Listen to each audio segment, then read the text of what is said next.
Hello मेरे प्यारे बच्चों, कैसे हैं आप सब। आशा करती हूँ आप सब बहुत अच्छे होंगे। बच्चों, आज आपकी हिंदी व्याकरण की क्लास 8th का चैप्टर नंबर 16 शुरू करते हैं। आपके चैप्टर का नाम है विराम चिन्ह। आइए बच्चों, शुरू करते हैं पाठ को।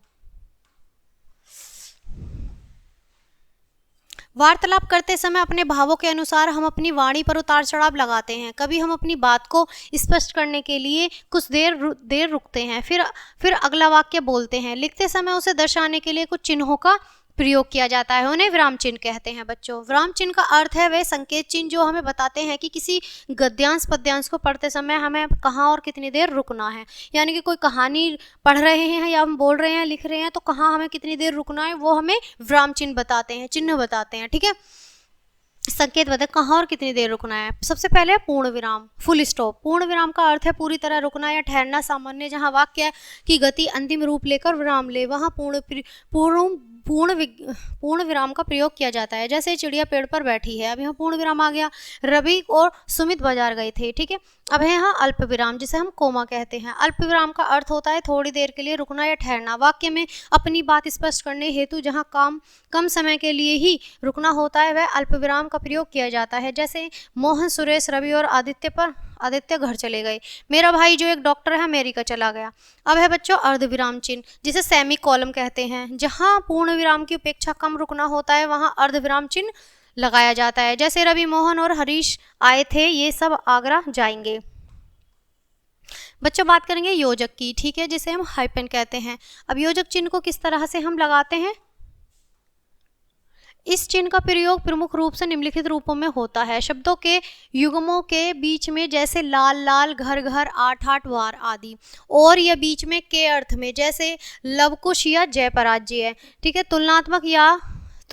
तुलनात्मक सा से सी से पहले, जैसे प्रताप, सा, वीर, मिलना आदि। ठीक है, तो इसमें है सब। अब आएगा बच्चों हमारा प्रश्नवाचक चिन्ह। ठीक है, मार्क ऑफ इंट्रोगेटिव। जिन वाक्यों में प्रश्न पूछा जाता है उनके अंत में प्रश्नवाचक चिन्ह का प्रयोग होता है। जैसे तुम्हारा नाम क्या है, अब यहाँ पे क्या आ रहा है तो प्रश्नवाचक चिन्ह आ रहा है। आज क्या तारीख है। ठीक है, अब है विषम बोधक चिन्ह, इसे संबंध बोधन चिन्ह भी कहते हैं। वाक्यों में हर्ष, घृणा का भाव या किसी को पुकारते समय कारक की अंतिम विभक्ति के रूप में इसका प्रयोग किया जाता है।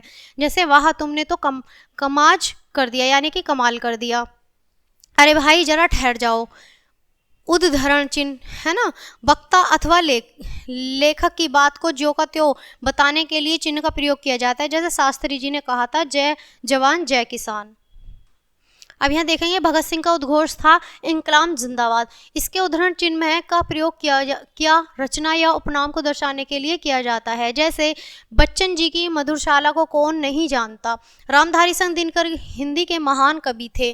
ठीक है, अब है उपविराम, यहाँ है कोलन। ठीक है, उदाहरण यानी निम्नांकित का संकेत करने के लिए अथवा नाटक के संवादों में इस चिन्ह का प्रयोग किया जाता है। जैसे सैनिक, महाराज की जय, महाराज कहो सैनिक क्या समाचार लाए हो। अब है निर्देश चिन्ह। अब है बच्चों निर्देश चिन्ह, जिसे हम डैश कहते हैं। अपनी बात को स्पष्ट करना या उदाहरण देने के लिए निर्देश चिन्ह का प्रयोग किया जाता है। जैसे रिक्त स्थानों की पूर्ति करना। इसी प्रकार नाटक के संवादों में भी इसका प्रयोग किया जाता है। जैसे नौकर स्वामी, मैंने आपका नमक खाया है। अब मालिक नमक ही खाता रहेगा या कुछ और काम भी करेगा। किसी कथन को अधिकृत करने पर ही इस चिन्ह का प्रयोग किया जाता है। जैसे पंडित जवाहरलाल नेहरू ने कहा था, आराम हराम है। अब है बच्चों विवरण चिन्ह। किसी तथ्य, विवरण चिन्ह बच्चों इस तरह से लगा जाता है, कॉलम डैश की तरह। किसी तथ्य का ब्यौरा देने के लिए इस चिन्ह का प्रयोग किया जाता है। जैसे वचन दो प्रकार के होते हैं, एक वचन, बहुवचन। ठीक है, अब यहाँ पर संक्षेप सूचक देखेंगे। संक्षेप सूचक में किसी शब्द, ये जीरो की तरह होता है बच्चों। ठीक है, मार्क ऑफ ये है एब्रेविएशन। ठीक है, किसी शब्द को संक्षेप में लिखने के लिए उस शब्द का प्रथम अक्षर लिखकर उसके आगे शून्य या बिंदु लगा देते हैं। जैसे पंडित का इस तरह से पंडित जीरो लगा देंगे या फिर बिंदु लगा देंगे। डॉक्टर को इस तरह से लिख देंगे, डॉक्टर ऐसे शून्य लगाकर या फिर बिंदी लगाकर। प्रोफेसर भी बिंदी लगाकर या फिर शून्य लगाकर। अब है बच्चों कोष्टक जब किसी पद या वाक्यांश के अर्थ को उसी वाक्य के भीतर स्पष्ट करने की आवश्यकता समझाई जाती है, तब कोष्टक का प्रयोग किया जाता है। जैसे वह दूरदर्शी, दूर की सोचने वाला है। वचन के दो भेदों में एक वचन बहुवचन के विषय में भी आप पढ़ चुके हैं। याद रखने योग्य बातें बच्चों। विराम का अर्थ है ठहराव या रुकना। पढ़ते समय या बोलते समय बीच बीच में रुकने की स्थिति विराम चिन्ह कहलाते हैं। इस स्थिति में प्रयोग किए जाने वाले चिन्ह विराम चिन्ह कहलाते हैं। वाक्य के बीच अथवा अंत में अपनी बात को स्पष्ट करने के लिए कहीं कहीं रुकने की आवश्यकता होती है। इस हेतु जिन चिन्हों का प्रयोग किया जाता है उन्हें हम विराम चिन्ह कहते हैं बच्चों। आई होप आपने विराम चिन्हों को बहुत अच्छे से समझा होगा, पढ़ा होगा।